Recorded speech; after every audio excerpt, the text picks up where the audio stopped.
I'm Jennifer, 28F, and I've been married to Austin, 32M, for 3 years.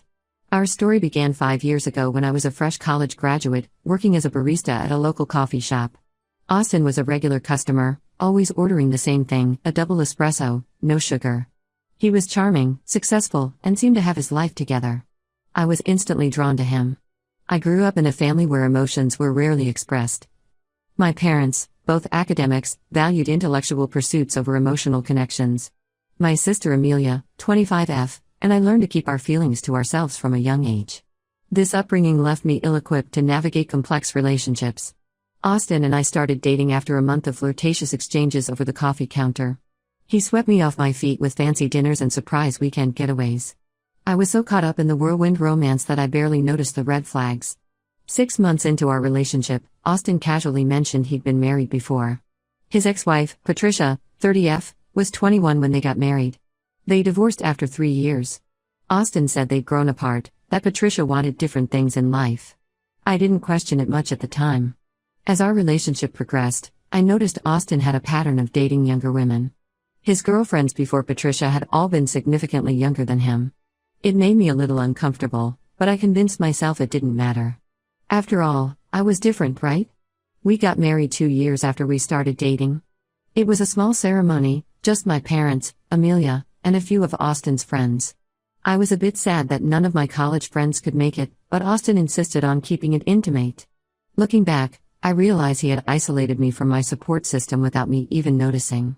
The first year of marriage was blissful. Austin was attentive and loving. We traveled, tried new restaurants, and talked about our future. But things began to change when I expressed interest in going back to school for a master's degree. Austin was surprisingly unsupportive. He said we couldn't afford it, even though he had a well-paying job, and that I should focus on being a good wife instead. I was hurt but figured he was just stressed about finances. Then I got pregnant. It wasn't planned, but we were excited. However, Austin's behavior took a drastic turn. He became controlling and critical. He monitored what I ate, commenting on my weight gain. He insisted on accompanying me to every doctor's appointment, speaking over me and making decisions without consulting me. At home, Austin would explode over the smallest things. If dinner wasn't ready when he got home, or if I folded his shirts wrong, he'd go into a rage. He called me lazy and incompetent. I started walking on eggshells, trying to anticipate his needs to avoid his anger. I tried to talk to my parents about it, but they seemed uncomfortable with the topic. They suggested I try harder to please Austin, that marriage required sacrifice. The response left me feeling even more alone and confused. My sister Amelia visited us last month. She immediately sensed something was off. One evening, while Austin was working late, Amelia confronted me about the tension in the house. I broke down and told her everything. She was horrified and urged me to leave Austin, but I was too scared and confused to consider it. The breaking point came during a family dinner last week. Austin's parents were visiting, and I spent all day preparing a special meal. Unfortunately, I overcooked the roast. When Austin took a bite, his face contorted with anger. He exploded, calling me useless and incompetent in front of everyone. His parents looked uncomfortable but said nothing. I was mortified and left the table in tears. To my shock, Austin's mother Martha, 58F, followed me to the kitchen. Instead of comforting me, she berated me for embarrassing Austin and being a bad wife. She said I needed to try harder to please him or he'd leave me like he left Patricia. Her words hit me like a ton of bricks. Austin had told me Patricia left him, not the other way around. When I confronted Austin later that night, he laughed it off and said his mother was confused. But the seed of doubt had been planted. I couldn't shake the feeling that there was more to the story of Austin's first marriage. The next day, while Austin was at work, I did something I'd never done before. I looked through his old emails. What I found made me sick. There were emails from Patricia, begging Austin to go to couples therapy, to stop belittling her, to treat her with respect. The last email was Patricia telling Austin she was leaving him because she couldn't take the emotional abuse anymore. I was reeling from this discovery when I came across emails between Austin and his friends, dated just before we met. In them, Austin talked about finding a young, naive girl he could mold into the perfect wife. He even joked about how he'd have to train her to be obedient. I felt like my whole world was crumbling around me. Everything I thought I knew about my marriage, about Austin, was a lie. I realized with horror that I had fallen into the same trap as Patricia. In a moment of desperation, I reached out to Patricia through social media. To my surprise, she responded quickly. We talked on the phone for hours.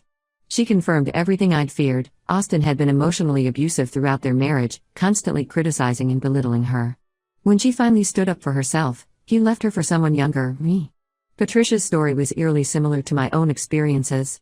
She talked about how Austin would explode over small things, how he isolated her from friends and family, how he made her doubt her own perceptions.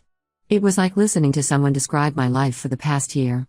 Now, I'm 7 months pregnant and terrified. I feel trapped. I'm financially dependent on Austin, having quit my job at his insistence when we got married. My family, while well-meaning, doesn't understand the gravity of the situation. Amelia is the only one who seems to grasp how serious this is, but she lives in another state and has her own life.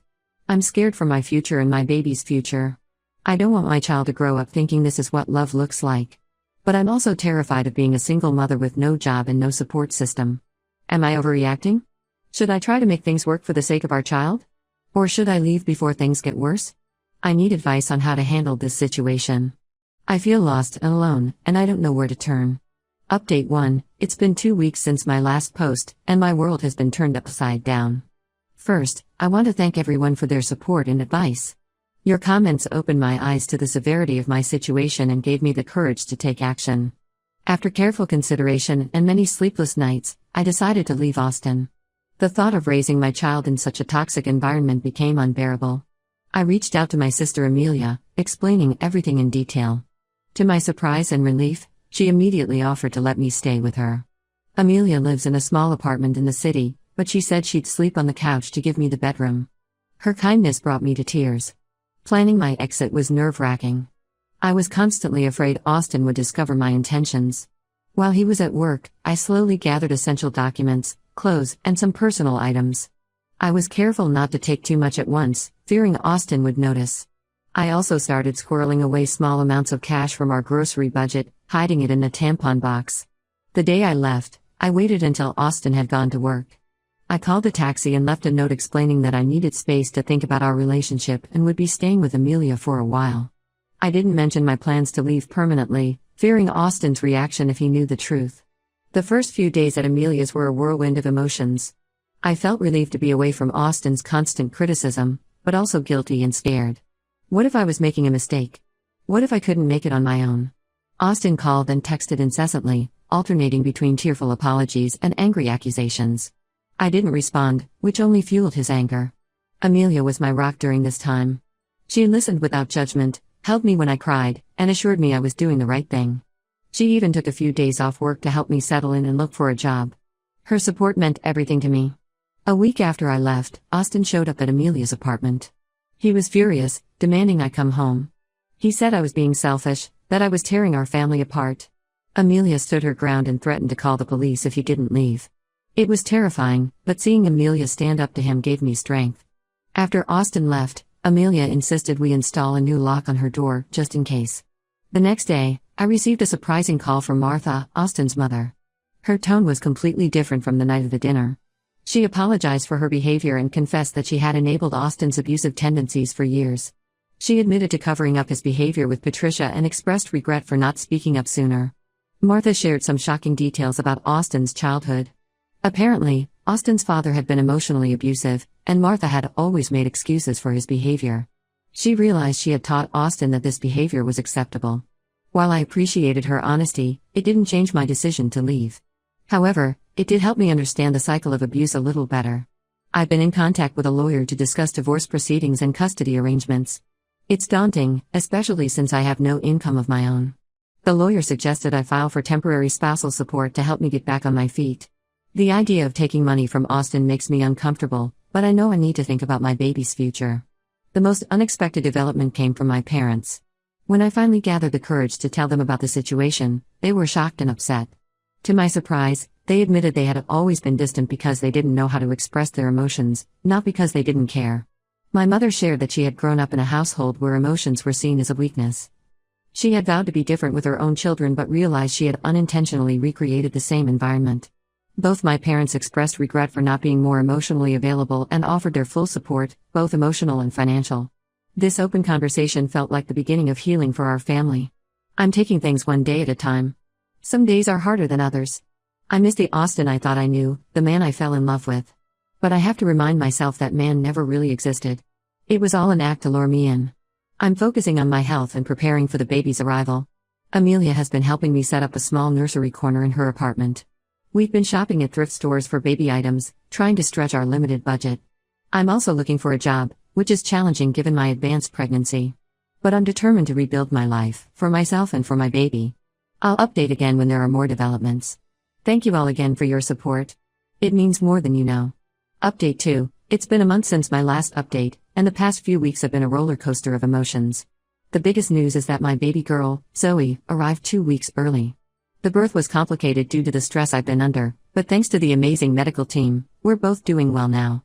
Austin found out about Zoe's birth through a mutual friend. I hadn't told him I was in labor because I was afraid of how he might react. He showed up at the hospital, demanding to see her.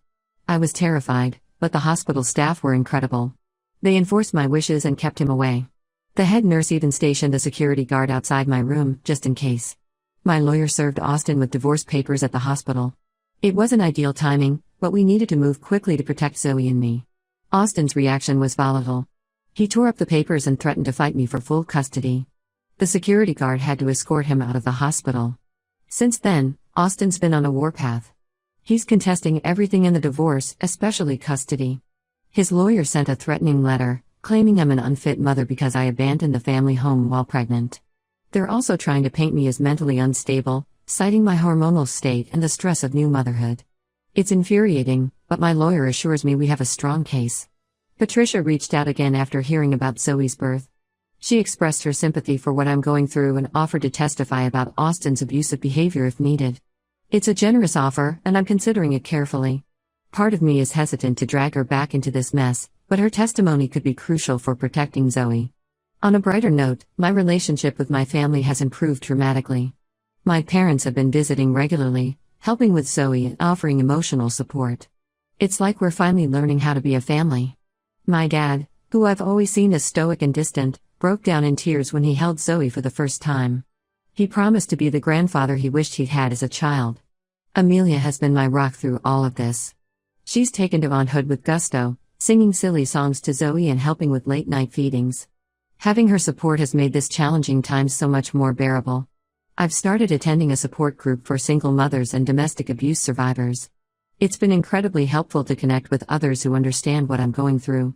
Hearing their stories of survival and resilience gives me hope for the future. Financially, things are tight, but I'm managing. I've started doing some freelance writing work from home while Zoe sleeps. It's not much, but it's a start towards financial independence. My parents have also been helping out, covering some of our expenses until I can get back on my feet. There's still a long road ahead with the divorce and custody battle, but I'm taking it one day at a time. Zoe gives me strength and purpose.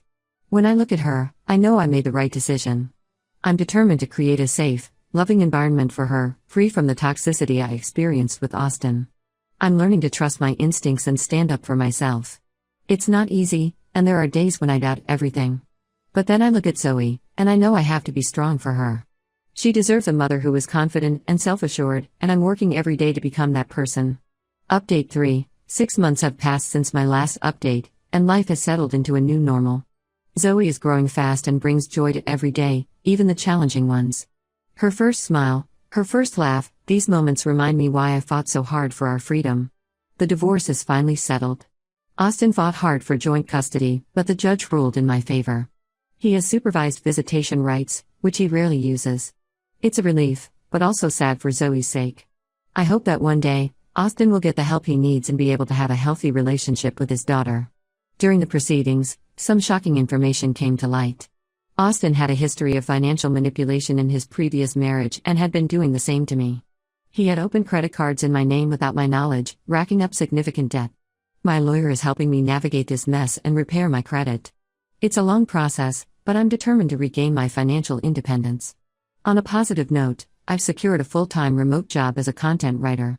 It allows me to work from home and take care of Zoe. The company is understanding of my situation as a single mother, which is a huge relief. Amelia has been an incredible support, often babysitting when I need to focus on work or attend therapy sessions. My relationship with my parents continues to improve. They've become doting grandparents to Zoe, and we're slowly learning to communicate better as a family. It's not always easy, years of emotional distance don't disappear overnight. But we're making progress. My mom and I have started having weekly emotion check-ins where we practice expressing our feelings openly. It feels awkward sometimes, but it's helping us build a stronger relationship. I'm also proud to say I've started volunteering at a local women's shelter, sharing my experience to help others in similar situations. It's healing to turn my painful experience into something positive. Last week, I spoke to a young woman who reminded me so much of myself a year ago.